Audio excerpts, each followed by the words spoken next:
My wife's job is to take selfies in front of things I designed. That's how I explained it to people when they asked what Emma did for a living. She's an influencer, I'd say with the kind of smile that could cut glass. Before we dive deeper into this story, I have one small request. Please subscribe, drop a like, comment, and hit that hype button to boost this channel so more people can discover these incredible Reddit stories. The irony wasn't lost on me. I spent 60 hours a week creating actual structures that would outlast us both, while Emma spent her days posing in front of them, accumulating likes from strangers who'd never build anything more complex than an IKEA bookshelf. But tonight, staring at the hotel receipt I'd found tucked between her yoga mats, the joke wasn't funny anymore. The Ritz-Carlton Presidential Suite, 2 nights, signed E&D in Emma's looping handwriting, E&D, Emma and Derek Slate, her fitness trainer, the kind of guy who wore tank tops to parent-teacher conferences and called everyone bro, unironically. The kind of guy who owned 3 gyms in Boston and drove a Maserati with vanity plates that read, "Fit for you." The kind of guy my wife was apparently sleeping with in presidential suites while I worked late designing the new children's hospital downtown. I set the receipt on my drafting table next to the blueprints I'd been reviewing. The contrast was perfect. My life's work on one side, my wife's betrayal on the other. My phone buzzed. A text from Emma. "Working late with Derek tonight. Don't wait up. XOXO." Working late. Right. I typed back. "Which position are you working on tonight?" 3 dots appeared, disappeared, appeared again. Then, what's that supposed to mean? Nothing. Just wondering about your workout routine. You're being weird, Ethan. Am I? Or am I just paying attention for the first time in months? My phone rang immediately. Emma's voice was sharp when I answered. "What is your problem tonight?" My problem? I laughed, the sound bitter in the empty office. My problem is that my wife thinks I'm an idiot. I never said that. You didn't have to. It's in every eye roll when I talk about work. Every time you post a gym selfie with your hands all over Derek. Every time you come home at midnight smelling like someone else's cologne. Silence stretched between us like a taut wire. "I don't know what you think you know," Emma said finally. "But you're wrong." Am I? Then explain the hotel receipt. The line went silent. 20 minutes later, my phone exploded with notifications. 23 missed calls, all from Emma. I let them all go to voicemail. The first message was panicked. "Ethan, please call me back. We need to talk." By the 15th, "This is ridiculous. You're being paranoid." By the 23rd, "Fine. You want to play games? I don't need your permission for anything." I smiled as I typed my reply. Then stopped needing my house. The next morning, Emma was waiting in our kitchen when I came downstairs. She looked like she hadn't slept. Her usually perfect Instagram-ready appearance replaced by smudged mascara and yesterday's clothes. "We need to talk," she said. "Do we?" I poured coffee into my travel mug, not offering her any. "I thought you didn't need my permission for anything." "Don't be like this." "Like what? Aware? Alert? Actually paying attention to what my wife does with her time?" Emma's face flushed. "It's not what you think?" "What I think is that you've been screwing your trainer in luxury hotel suites while I work 80-hour weeks to pay for your lifestyle." I took a sip of coffee, savoring both the bitter taste and the way Emma flinched. "What I think is that you've been posting increasingly suggestive photos with him on Instagram, letting him put his hands all over you while thousands of followers watch and comment about what a lucky guy he is." "Those are just promotional photos for the gym." "Right, and I'm sure the promotional budget covers presidential suites at the Ritz." Emma's mouth opened and closed like a fish gasping for air. Finally, she found her voice. "You're overreacting. It was nothing." "Nothing?" I set my coffee mug down harder than necessary. "Emma, I found the receipt. I've seen the photos. I've watched you lie to my face for months. It's not lying. It's... What? Creative interpretation? Selective truth-telling? Influencer marketing?" Tears started flowing down her cheeks, but they looked calculated. Performed. Like everything else about Emma these days. "I made a mistake," she whispered. "But we can work through this." "Can we? Because I already called my lawyer." The tears stopped instantly. "You what?" "Divorce papers should be ready by noon. Did you want to book the U-Haul, or should I?" Emma's face transformed from devastated wife to cornered animal in seconds. You bastard. You can't just throw away 8 years of marriage." "I'm not throwing it away. You already did that when you decided Derek's abs were more important than our wedding vows." She stormed out, slamming the door hard enough to rattle the windows. Through the front window, I watched her get into her BMW. the one I'd bought her for her birthday last year, and screech out of the driveway. My phone was already ringing. Jessica, Emma's best friend and chief enabler. "Ethan, what the hell is wrong with you?" "Good morning to you too, Jessica. Emma is hysterical. She says you're divorcing her over some misunderstanding." "Is that what she called it? A misunderstanding?" "She made one mistake. One. And you're ready to throw away everything?" I almost laughed. Jessica had been covering for Emma's mistakes since college.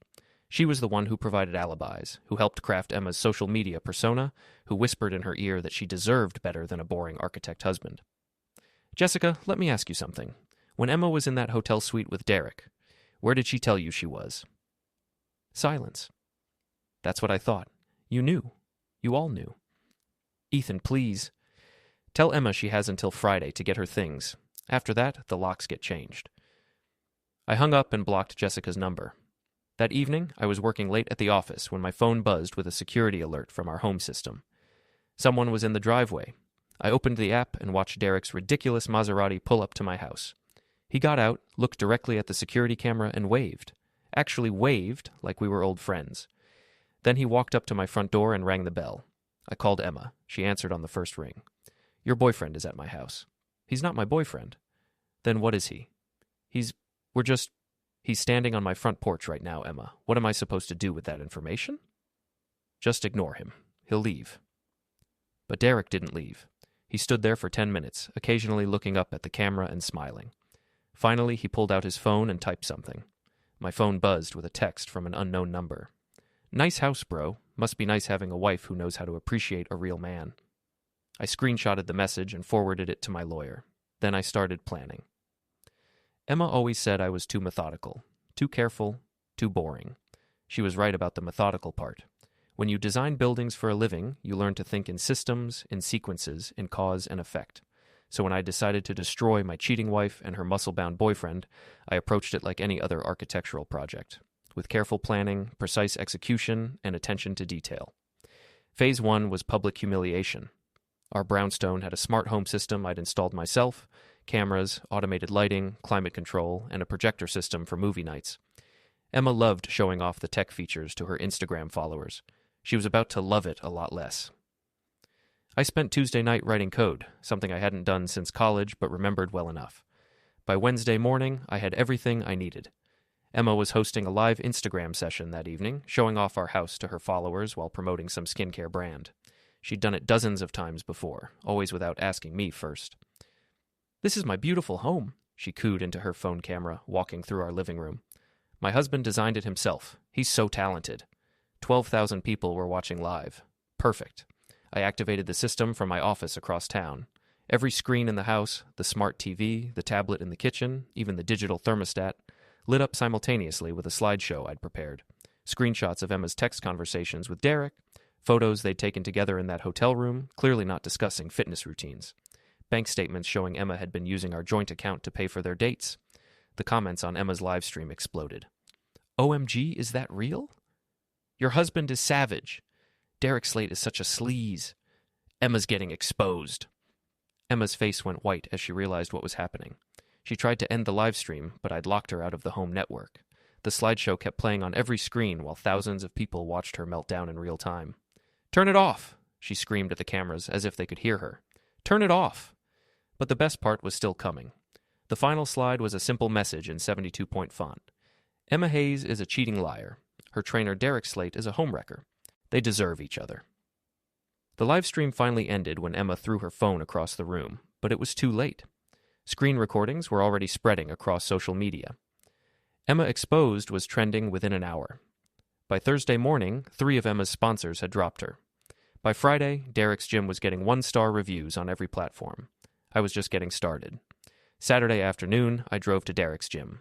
He was there, of course, holding court with a group of college girls who hung on his every word about protein supplements and muscle definition. I walked up to him carrying a 5-gallon bucket of chocolate protein shake mix I'd prepared in the parking lot. "Derek!" He turned, saw me, and his face went pale. "Oh, hey, Ethan. I wanted to thank you." "Thank me?" The college girls were watching now, phones out, sensing drama. "For showing me who my wife really is. I mean, I always suspected she had terrible taste, but sleeping with a guy who wears tank tops to funerals? That really confirmed it." Derek's face flushed red.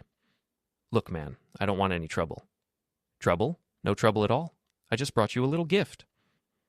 I lifted the bucket and dumped 5 gallons of chocolate protein shake directly over his head.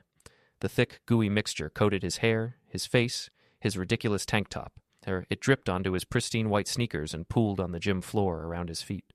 The college girls started screaming and laughing, their phones recording everything. Derek sputtered and wiped chocolate goop from his eyes. What the hell, man? That's for all the squats you did in my bed. He lunged at me, but protein shake is surprisingly slippery. His feet went out from under him, and he crashed to the floor, sliding 3 feet across the gym in a trail of chocolate sludge. I pulled out my phone and took a picture. Smile, Derek. This is going on Instagram. I posted the photo with the caption, Derek Slate, personal trainer and home wrecker, getting the protein bath he deserves. 1 star. Would not recommend. By the time I got home, the video had been shared 800 times. Emma was waiting for me, sitting on our front steps with 2 suitcases and a face full of rage. You humiliated me, she said. No, Emma, you humiliated yourself. I just made sure everyone could see it. I've lost everything. My sponsors, my followers, my reputation. Good. She stood up, shaking with fury. You destroyed my career. Your career? I laughed. Taking selfies isn't a career, Emma. It's narcissism with a hashtag. I hate you. Finally, some honesty. Emma grabbed her suitcases and started toward her BMW. Then she stopped and turned back. This isn't over, Ethan. Derek and I are going to make you pay for this. Looking forward to it. But I wasn't just looking forward to it. I was planning for it. The next week was the grand opening gala for the new children's hospital I'd designed. 300 guests, including the mayor, the hospital board, and every major architect in Boston. The culmination of 3 years of work and the biggest night of my professional life. It was also the perfect target for 2 desperate, humiliated people looking for revenge. Jessica, feeling the heat from her association with Emma's scandal, reached out to me through a mutual friend. She wanted to meet. We sat in a coffee shop downtown while Jessica nervously stirred her latte. Emma's planning something, she said, for your gala. What kind of something? She and Derek are going to sneak in and trash the place. Spray paint, smoke bombs, the whole thing. They want to ruin your big night like you ruined hers. Why are you telling me this? Jessica looked uncomfortable. Because Emma threw me under the bus. She's telling everyone I knew about Derek from the beginning that I helped her cover it up. My own reputation is getting destroyed because of her mess. So this is about self-preservation. Maybe, but also, what you did was cruel, Ethan, but what she did was worse. I leaned back in my chair. What do you want, Jessica? I want out of this whole mess, and I want Emma to face some real consequences for once. What kind of consequences? Jessica reached into her purse and pulled out a phone. Emma's burner phone, the one she used to coordinate with Derek. Everything's on here, Ethan. Hotel reservations, plans to steal money from your business accounts, even a scheme to claim you were abusive so she could get a bigger divorce settlement. I took the phone and scrolled through the messages. It was worse than I'd imagined. She was going to destroy you completely, Jessica said. Your reputation, your business, everything. And you were okay with that? I thought she was just hurt and angry. I didn't realize how far she was willing to go. I pocketed the phone. What's the plan for the gala? They're going to pose as catering staff. Emma has uniforms and fake IDs. They want to get to the top floor and cause maximum damage where all the VIPs will be. When? Tomorrow night, during your speech? I smiled. Perfect. The gala was everything I'd hoped for. The hospital's glass atrium sparkled under carefully designed lighting, and guests mingled among displays showcasing the building's innovative features. Mayor Davidson gave a speech about the importance of architecture in healing. The hospital board presented me with a crystal award. Everything was perfect. At 9 o'clock, I excused myself from the main party and took the elevator to the top floor where construction was still finishing. I'd asked Marcus, my business partner, to keep an eye out for any unusual catering staff. He texted me at 9:15. 2 servers just went upstairs. Didn't recognize them. I activated the live stream on my phone and started recording. Emma and Derek were in the unfinished conference room, pulling spray paint cans and smoke bombs from a catering cart. Emma was wearing a blonde wig and thick glasses, but I'd recognize that posture anywhere. Surprise, I said, stepping into the room. They both spun around. Derek was holding a can of red spray paint. Emma had a smoke bomb in each hand. Ethan! Emma's voice was muffled by the fake glasses. We were just vandalizing my building. Yes, I can see that. Derek stepped forward. Look, man, this has gone far enough. Has it? Because I'm just getting started. I held up my phone, showing them the live stream. Say hello to the internet, everyone. We're live with Emma Hayes and Derek Slate, who are about to commit felony vandalism at a children's hospital. Emma's face went white. Turn that off. I don't think so. See, Emma, you taught me something important about social media. It's all about engagement, right? And nothing engages people like watching a train wreck in real time. The viewer count was climbing rapidly. 500 people, then 1,000, then 2,000. Derek made a grab for my phone, but I'd expected that. I stepped back toward the construction area where scaffolding and equipment created a maze of obstacles. Come on, Derek. Show everyone those fitness skills. He chased me through the unfinished space, leaping over sawhorses and dodging hanging cables.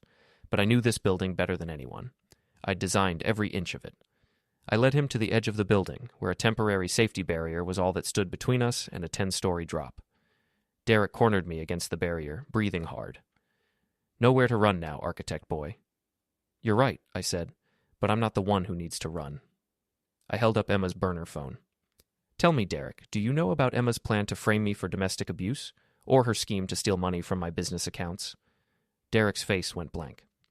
What? Oh, you didn't know? Emma's been planning to destroy me completely.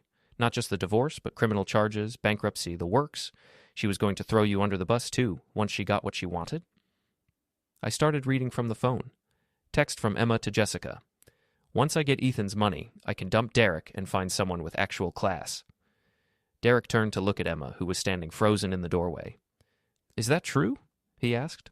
Emma's mouth opened and closed silently. Another one, I continued. Derek is so stupid he'll do whatever I want. Perfect fall guy if things go wrong. Emma? Derek's voice was getting dangerous. I was just angry. I didn't mean... And my personal favorite, I said. Derek thinks he's getting a rich wife, but he's really just getting a prison sentence for vandalism and fraud. Derek stepped away from me and walked toward Emma. You were going to set me up? No, Ethan's lying. But I held up the phone, showing him the screen. Want to read it yourself? Derek looked at the messages, then at Emma, then at the livestream camera that was broadcasting everything to nearly 10,000 viewers. You crazy bitch, he said. You were going to destroy both of us. Derek, please. Tell them, I said. Tell everyone watching what you and Emma really plan to do. Derek looked directly into the camera. Emma Hayes is a psycho. She's been using me to get back at her husband, and she was planning to frame both of us for crimes we didn't commit. She's been stealing money and planning to claim domestic abuse. I'm done with this crazy woman. Emma screamed and threw one of the smoke bombs at Derek. It hit the wall and exploded in a cloud of purple smoke. That's when the police arrived. I'd called them 20 minutes earlier, right after Jessica texted me that Emma and Derek were in the building. Through the smoke, I could see officers flooding onto the floor. The live stream was chaos. Viewers couldn't see anything but could hear Emma screaming, Derek shouting, and police yelling commands. When the smoke cleared, Emma and Derek were both in handcuffs. Ethan Hayes, one of the officers asked. That's me. We got your call about the break-in. These the suspects? That's them. I have video evidence of them planning to vandalize the building, plus evidence of fraud and conspiracy. I handed over Emma's burner phone. Emma was screaming as they led her away. He set us up. He planned this whole thing. Ma'am, you need to calm down, the officer said. I'm his wife. I have every right to be here. Actually, I said, pulling out a folded paper, as of this afternoon, you're my ex-wife. Divorce was finalized at 3 p.m. Emma's face went completely white. The live stream was still running. Nearly 15,000 people had watched the entire thing unfold. I looked directly into the camera. Ladies and gentlemen, this has been Emma Hayes and Derek Slate, demonstrating why cheating on your spouse is a really bad idea. The children's hospital behind me will help heal sick kids. These two just needed to heal their own moral bankruptcy. I ended the live stream and walked back downstairs to rejoin my party. The gala continued for another 2 hours. By the time the last guest left, Emma Exposed was trending nationwide, and the video had been shared 50,000 times. I stood alone in the hospital's atrium, looking up through the glass ceiling at the storm clouds rolling in over Boston. Rain started pattering against the windows. My phone buzzed with a text from my lawyer. Saw the live stream. Emma's facing criminal charges for vandalism, fraud, and conspiracy. Derek, too. They won't be bothering you anymore. Another text from Marcus. Holy shit, dude. That was the most epic takedown I've ever seen. And finally, one from Jessica. Thank you for letting me help. Emma got what she deserved. I poured myself a glass of champagne from the leftover catering and raised it toward the storm outside. I guess I don't need your permission either, Emma. The lightning illuminated the city I'd helped build, one structure at a time. Tomorrow, the children's hospital would open its doors and start saving lives. Emma and Derek would wake up in jail cells, their reputations destroyed, their futures ruined. Justice, it turned out, was a lot like architecture. It required careful planning, precise execution, and attention to detail.